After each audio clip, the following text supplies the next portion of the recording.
आखिर मेंस और women's bicycle में इतना बड़ा डिफरेंस क्यों होता है? किस चीज ने इस गांव के सभी लोगों को अपनी एक किडनी देने पर मजबूर कर दिया? जानने के बाद आप शॉक हो जाओगे।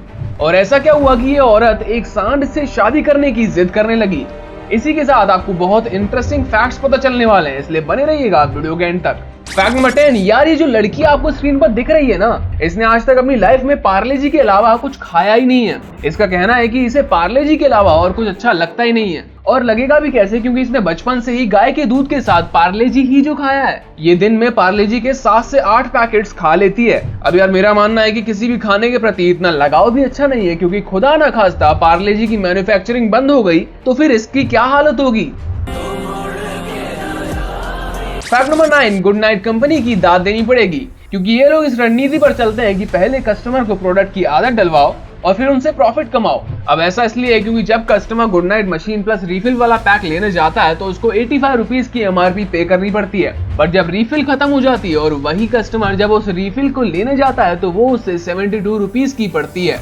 अब कंपनी एक्चुअल में तो उस रिफिल से ही पैसा बनाती है जो कस्टमर बाद में परचेज करता है। फैक्ट नंबर 8, लोग अपनी फाइनेंशियल तंगी की वजह से कितना मजबूर हो जाते हैं, इसका एक एग्जांपल नेपाल के हॉस्के विलेज में देखने को मिलता है।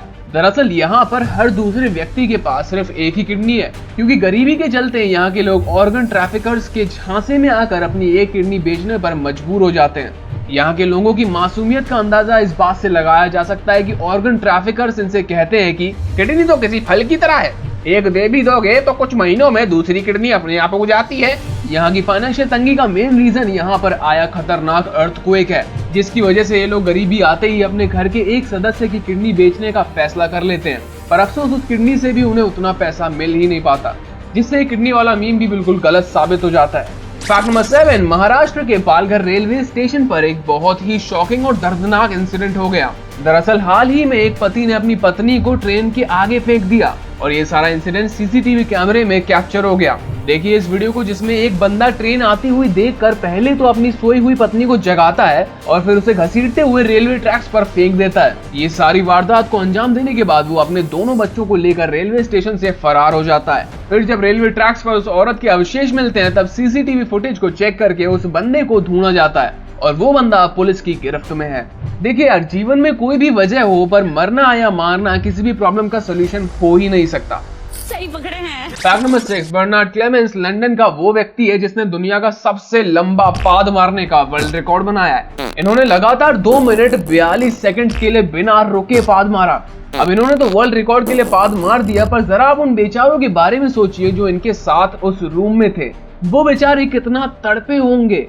वैसे जो भी कहो, इतना लंबा पाद मारने के बाद जो सुकून उस व्यक्ति को मिला होगा वो उसे ही पता है। वैसे आपको बता दें कि अभी तक कई लोगों ने इस रिकॉर्ड को तोड़ने की कोशिश जरूर की है, पर उनके हाथ सिर्फ नाकामयाबी और बदबू ही आई है। फैक्ट नंबर 5, महाराष्ट्र के गढ़चिरौली गांव में एक सांड रोज एक औरत के घर रोटी खाने आता था। जैसे जैसे दिन बीतते गए वो औरत मन ही मन उसे अपना पति मानने लगी और अपने पति से जिद करने लगी कि मुझे उस सांड के साथ ही शादी करनी है।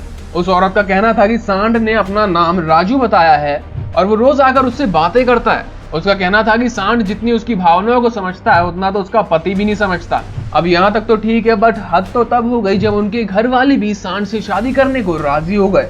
और मजे की बात तो ये है कि जल्द ही उनकी शादी फिक्स हो जाएगी। कुछ भी। फैक्ट नंबर 4, क्या आपके साथ कभी ऐसा हुआ है कि किसी शॉपकीपर ने आपसे किसी भी पैक्ड आइटम के MRP से ज्यादा पैसे मांगे हो? अगर हुआ है तो अगली बार अगर ऐसा हो तो आप फौरन इस नंबर पर कॉल करके उसकी जानकारी दे सकते हो या consumerhelpline.gov.in पर उसकी कंप्लेंट कर सकते हो। अगर वो दुकानदार गिल्टी पाया जाएगा तो उसे 5 लाख का जुर्माना या 2 साल की जेल भी हो सकती है, क्योंकि section 36 of legal metrology act के तहत ऐसा करना कानूनन जुर्म है। जागो ग्राहक जागो। फैक्ट नंबर 3, क्या एक कछुआ अपने शेल से बाहर निकल सकता है? हर बच्चे को ये सवाल बहुत फैसिनेट करता है, क्योंकि बचपन से ही बच्चे उन कार्टून्स को देखते आए जिसमें कछुआ अपने शेल से बाहर आकर सिर्फ कच्छा पहनकर ही दौड़ सकता है। अब इस सवाल का सीधा सा जवाब है बिल्कुल नहीं। कछुआ अपने शेल से किसी भी कीमत पर बाहर नहीं आ सकता, क्योंकि वो उसकी बॉडी का पार्ट है। जैसे हमारे पास हमारी बैकबोन है, वैसे ही कछुए के पास उसका शेल है। हालांकि हम उसकी तरह शेल के अंदर नहीं जा सकते। Fact number 2, Russian president Vladimir Putin ने एक नई पॉलिसी को रशिया में लागू किया है, जिसमें अगर कोई औरत 10 या 10 से ज्यादा बच्चों को जन्म देती है तो उसे मेडल के साथ नवाजा जाएगा और 13 लाख रुपए भी दिए जाएंगे। रशिया ये सब यूक्रेन के वॉर और कोविड में डिक्लाइन हुई पॉपुलेशन को दोबारा उसी स्तर पर लाने के लिए कर रहा है। ये लोग पॉपुलेशन बढ़ाने की स्कीम्स ला रहे हैं, तो वहीं इंडिया में पॉपुलेशन कंट्रोल की बातें चलती हैं। हालांकि इस स्कीम में एक कंडीशन है, क्योंकि 13 लाख रुपए आप सिर्फ तभी क्लेम कर सकते हो जब आपका 10वां बच्चा 1 साल का हो जाए और बाकी 9 बच्चे भी पूरी तरह से सही सलामत हो। अब मेरे अकॉर्डिंग तो ये स्कीम बिल्कुल बकवास है, क्योंकि पहले तो 10 बच्चों को पैदा होने में ही 10 साल लग जाएंगे और फिर ऊपर से उनका खर्चा और शरारतों को झेलते हुए 10 साल गुजारने पड़ेंगे, तब कहीं उसके बाद जाकर सिर्फ 13 लाख रुपए ही मिल पाएंगे। तो क्यों आया? स्कीम है, एक साबु पे एक कंघी मुफ्त। वैसे आपका इस स्कीम के बारे में क्या कहना है, और अगर आप प्रेसिडेंट होते तो कंट्री की पॉपुलेशन को बढ़ाने के लिए आप क्या करते हैं, कमेंट में जरूर बताइएगा। फैक्ट नंबर 1, क्या आपने कभी सोचा है कि आखिर लड़कियों की साइकिल ऐसी और लड़कों की साइकिल ऐसी ही क्यों होती है? अब बात करें लड़कियों की साइकिल की, तो यार ये साइकिल इसलिए बनाई गई थी ताकि लड़कियां हर ड्रेस में कंफर्टेबली साइकिल्स को चला सकें। पर यहाँ सवाल ही उठता है कि आखिर सारी साइकिल्स ऐसी ही क्यों नहीं बनाई जाती, क्योंकि अगर ऐसा किया जाए तो मैन्युफैक्चरिंग कॉस्ट भी कम की जा सकती है और ये होने का खतरा भी कम हो जाएगा।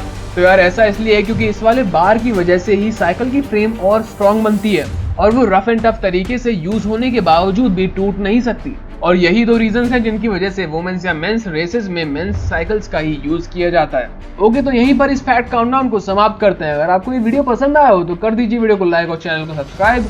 वादा करता हूँ अगली वीडियो में आपको इससे भी ज्यादा मजा आएगा। तो मिलते हैं अगली वीडियो में ऐसे ही और इंटरेस्टिंग टॉपिक्स के साथ।